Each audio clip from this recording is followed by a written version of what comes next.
Hello, hello, and welcome to the Mummy School and the last day of the 7-day sleep challenge. So for the last day, I just wanted to give you a few tips about putting it all together. So I don't know if any of you have filled in these sleep diaries, but let me tell you, they're a must. You need to fill in those sleep diaries. You can't look back at last week and remember truly what you definitely did with your baby and how much your baby slept. You can't. You just can't. Even if you're not sleep deprived, you would struggle. You're too busy. Too busy. So get them sleep diaries out if you've not done it and fill them in. As I said at the beginning, that sleep diaries also keep you motivated. They let you know the little things that you've done that have improved things, what's worked, what hasn't. They keep you going. They'll keep you motivated to get there. So please fill them in. So when you filled them in, or if you filled them in, take a look at them. See if there's a pattern emerging. Can you tweak anything? What worked? What didn't? Now, don't expect to get to the bottom of your child's sleep issues in 7 days, because that ain't going to happen. It does take time, but it's about laying those firm foundations, knowing what can help and what can hinder your child's sleeping. Okay, so keep going, keep tweaking. I know it's hard. I know that. It's hard when you're doing it on your own. Give yourself permission to work on one thing at a time if you're feeling overwhelmed. So, for example, naps are notoriously difficult to get to the bottom of. They really are hard. So, if you can't face doing naps and the nighttime sleep, if you can't face sorting both of them out, then give yourself permission just to work on naps first when you're not as tired through the day. Well, you probably are actually if you've not had a good night's sleep, but give yourself permission to do what you need to do. Or sort out the nighttime sleep first, get that good, and then start on the naps. You don't have to do it all in one go, break it down. Don't, whatever you do, compare your child's sleep to another child's. They're a different child with a different temperament, which also makes a big difference to sleep, which is something we've not covered. They have different ways of going on in the family, what's acceptable, what isn't, what they want to do with the children, what they don't. Your parenting style has a lot of influence as well. Lots of other things. So don't compare your child. As long as you can see progress and you're happy, don't compare. And go with what fits with you and your family and your values. Don't listen to anybody else. Don't listen. If they're happy to leave their child to cry for a bit and you're not, that's fine. If you're happy to have a bit of crying and you know somebody that says you mustn't do it at whatever the cost, ignore them.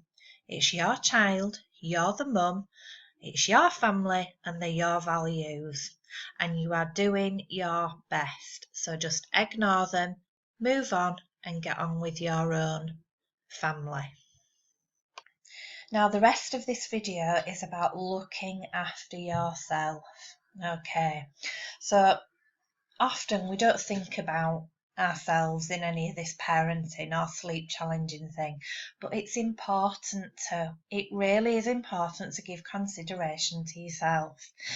So lots of sleep coaches, they just concentrate on the baby and the sleep, but I don't. I know how important it is to look after yourself too, because if you've watched a video that I posted in the group a long time ago, or when I first opened the group up, I spoke about how I had postnatal depression with my third child, and I had my suspicions at the time, but I was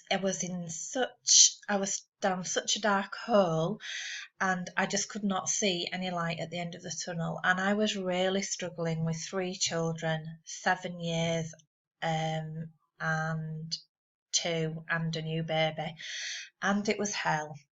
And there was a lot of other things going on as well, but it was hell.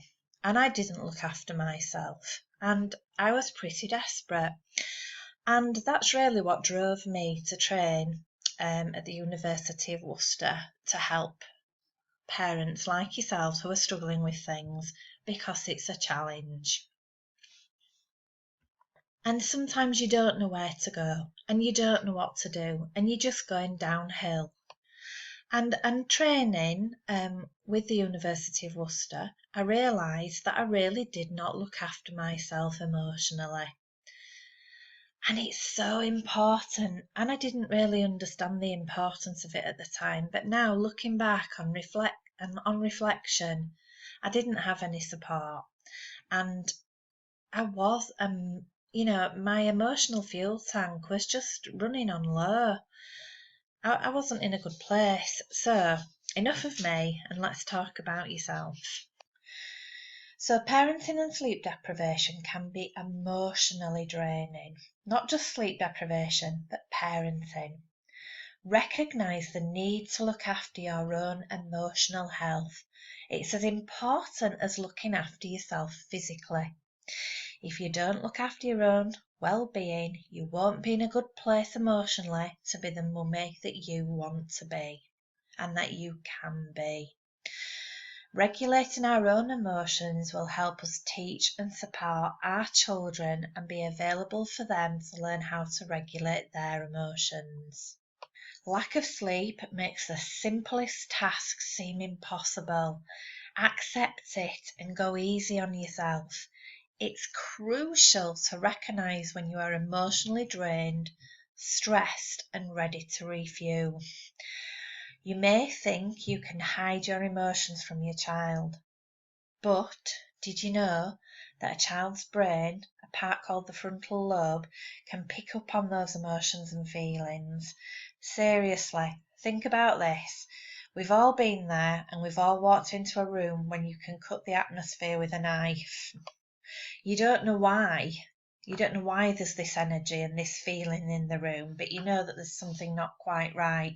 You may have a suspicion that somebody's been arguing or something has gone on. It's just a feeling you get. Well, babies and children can pick that up too. Now, the thing is, we've learnt coping skills to get over this. A child doesn't understand why they feel like this, why they're picking up on this feeling. So a child's reaction to this can come out in the behaviour, including sleep. So unwittingly, sometimes if you're stressed or you're challenged or not in a good place, and I'm not saying that you should never be like that, because parenting's tough. It's just about recognising when you feel like that. It can sometimes come out in the sleep or the behaviour. So just be mindful of it, and if you need to take some time out, you need to take some time out, even if it's just your partner putting the child to bed and you going in the bath and chilling out with a candle and a glass of wine. So, how can we be emotionally healthy? Support is vital when we are faced with the challenges of parenting, not just sleep deprivation, the challenges of parenting, and our emotions and stress levels can be high. Enjoy time away from your children with other adults. I used to feel guilty at doing that. I used to think that I should be there all the time for my children, that I wasn't entitled to a social life. I felt very guilty. I was wrong. I didn't do myself any favours. Join groups, rally the support of family and friends, find people who can provide emotional regulation by showing compassion and understanding for your situation. Even if it's just to offload, and a listening ear that they provide. Being around the right people will lower your stress hormones.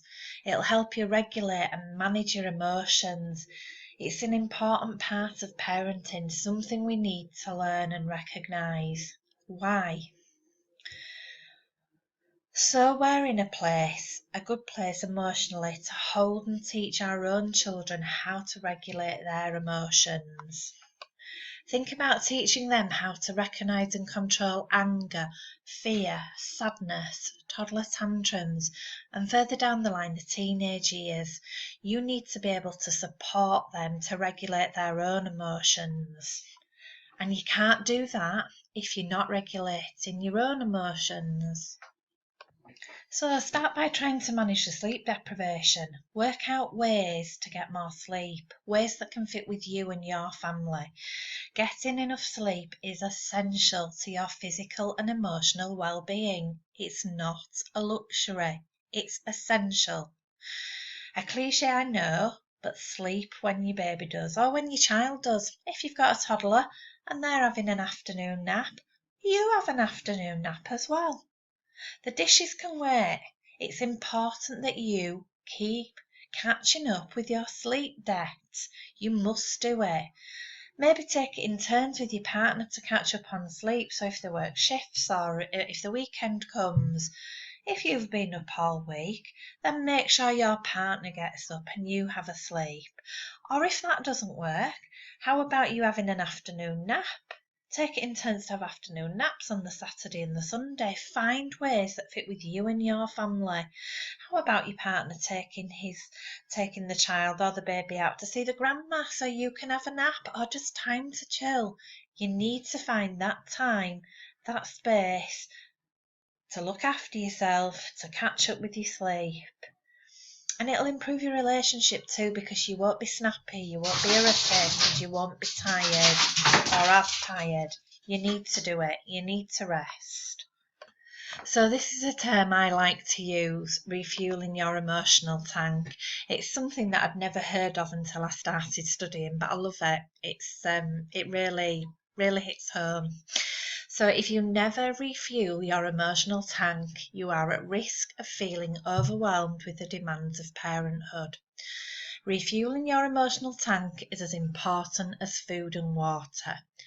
Recognise when you need to refuel. If you're feeling stressed, anxious, overwhelmed, irritated, bad-tempered, it means you need some time out. You need to refuel.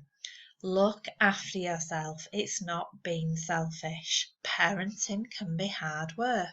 It's full of challenges. Take time out to relax.